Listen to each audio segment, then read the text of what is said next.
सरकारी स्कूलों में जिस तरह से असुविधाएं बढ़ रही हैं, उस हिसाब से एक दिन सरकारी स्कूल मात्र एक धरोहर बनकर रह जाएंगे। ये बात हम नहीं कहते हैं, बल्कि ये बात स्वयं शिक्षकों की बाट जोतने वाले स्कूल खुद ही बयां कर रहे हैं।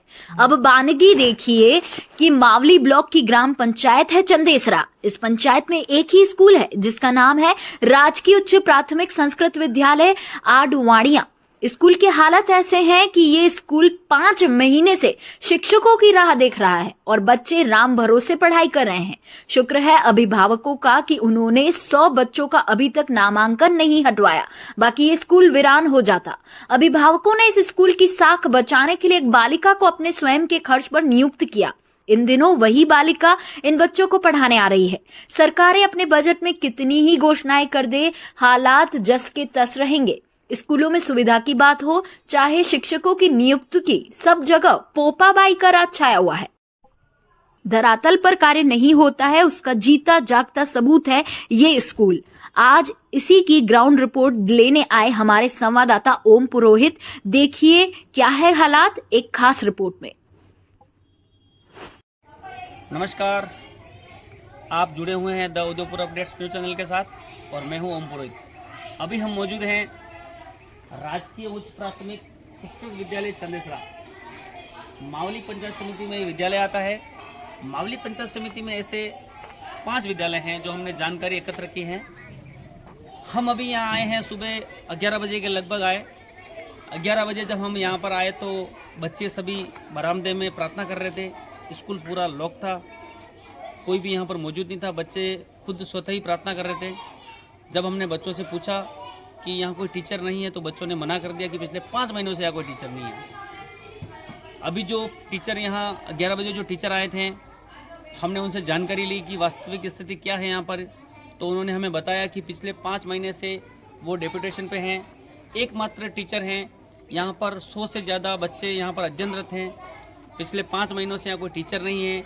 एक गाँव की एक बालिका है जो भी यहाँ पढ़ाने आती है। हम उनसे भी बात करेंगे, साथ ही साथ जो डेपुटेशन पे जो टीचर हैं हम उनसे भी बात करेंगे और जानेंगे कि वास्तविक स्थिति क्या है। पे कुछ दोहे लिखे गए हैं। आचार्य देवो भव। आचार्य तो यहाँ पर है नहीं।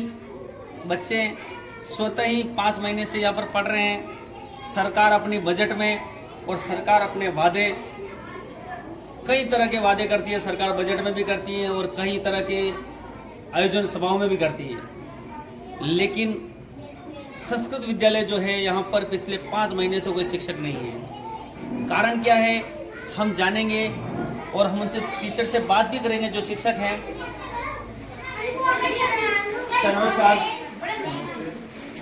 सर थोड़ा बताएं, पहले तो अपने बारे में थोड़ा बताएं।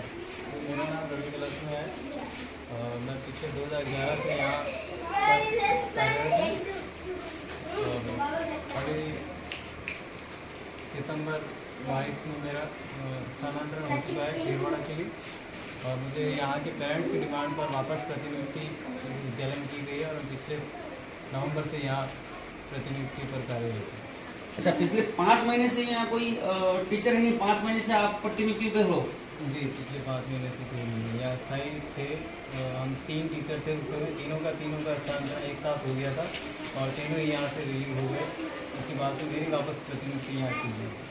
तो 5 महीने से आप कैसे मैनेज कर रहे हैं? कितने बच्चे अभी अध्ययनरत हैं वर्तमान में? वर्तमान में 99 बच्चे अध्ययनरत हैं और मैं अकेले व्यवस्था संभाल रहा हूँ।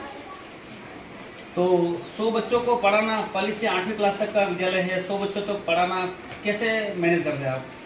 बहुत मुश्किल से मैनेज हो पाता है इसमें। जैसे बड़ी क्लासों को पढ़ाता हूँ तो छोटी क्लासें रह जाती हैं, छोटों को पढ़ाता हूँ तो बड़े रह जाते हैं। इस व्यवस्था को मैनेज करने के लिए एक हमने पेरेंट्स की डिमांड पे एक गेस्ट टीचर को रख रखा है जो पढ़ाती है। अभी इससे पहले 2 थी, जिसमें से एक को पेरेंट्स की तरफ से लगाया गया था, एक को मैंने मेरी तरफ से बच्चों का हित देखते हुए लगाया था। ये दोनों ही आती थी, पढ़ा देती, एक इंग्लिश पढ़ाती है, एक गणित पढ़ाती थी। उनको फिर सैलरी कैसे मैनेज करते, कौन करता है? एक के लिए तो पेरेंट्स ने मिल करके लगाया तो वो सब पेरेंट्स ही मैनेज करते हैं। एक जो अलग से दूसरे लगाए थे उनको मैं स्वयं पे करता था। अच्छा। लेकिन वो अभी कुछ समय से यहाँ पर नहीं है, इसलिए नहीं आ पा रही है। तो विभाग को आपने इसके बारे में 5 महीने से कोई टीचर यहाँ पर परमानेंट कोई नहीं है और एकमात्र आप हो जो भी खाली डेपुटेशन पे हो, तो आपने इसके बारे में विभाग को कभी लिख के दिया या आपने कभी शिकायत दर्ज दिखाई?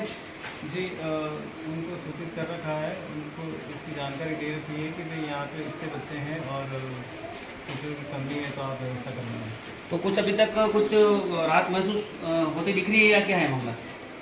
जी राहत तो तभी महसूस होगी जब यहाँ कोई परमानेंट या व्यवस्था के तौर पर टीचर आ जाएगा, उसके बाद ही राहत महसूस होगी, उससे पहले कुछ नहीं कह सकते। एक टीचर हो आप कैसे मैनेज कर लेते हो? 8 विषय, कितने विषय कितने होते हैं पहले से 8 तक क्या है? जी 1 से 2 में तो 4 हैं विषय, 3 से 5 में 5 विषय और 6 से 8 में है 6 विषय। तो कैसे मैनेज करते हो फिर आप? मैंने तो ये है कि आप देखिए, जैसे ही मैं बड़ी क्लास को पढ़ाता हूँ तो छोटे रह जाते हैं, उसी को मैनेज करने के लिए मैंने 2 गेस्ट टीचर को रख रखा है, तो वो पढ़ाती हैं, कुछ समय दे पाती हैं वो उनके सब्जेक्ट के अकॉर्डिंग। बाकी जो बच्चे हैं वो मैं पढ़ाता हूँ, कई बार पढ़ा भी पाता हूँ, कई बार नहीं भी पढ़ा पाता हूँ, बाकी सूचनाएँ भेजनी पड़ती हैं उसमें लग जाता हूँ, तो बच्चे। आज हम सुबह हमारी टीम के साथ सुबह 11 बजे जब यहाँ पर आए तो स्कूल में कोई मौजूद नहीं था, बच्चे स्वतः ही प्रार्थना कर रहे थे। विभाग के काम होते हैं बहुत सारे, तो लेटर लाना ले जाना ऐसी कई सूचनाएँ होती है जो आप स्वतः अकेले ही करते हो? जी अकेले ही करता हूँ। आज की बात है तो आज क्या है, 2 बच्चे आ नहीं रहे हैं अच्छा।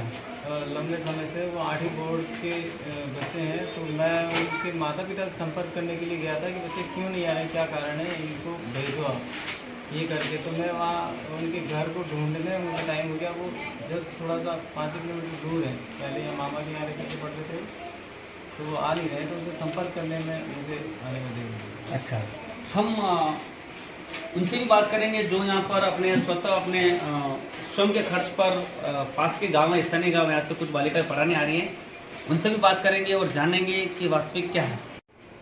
तो अभी हमारे साथ मौजूद हैं कोमल भावत करके एक स्थानीय बालिका हैं जो खुद स्वतः अपने स्वविधि से यहाँ पढ़ाने आ रही है पिछले 6 महीने से। हम इनसे बात करेंगे और जानेंगे कि क्या है।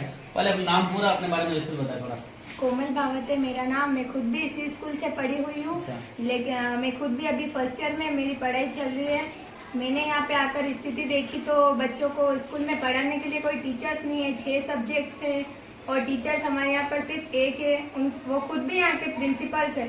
उन्हें भी बहुत सारे काम करने होते हैं। वो तो डेपुटेशन पे पिछले 5 महीनों से जो हमें बताया गया अभी। हाँ, मैं भी 6 महीने से यहाँ पर पढ़ा रही हूँ और बच्चों ने और उनके पेरेंट्स ने मिलकर मुझे यहाँ पढ़ाने के लिए बोला है।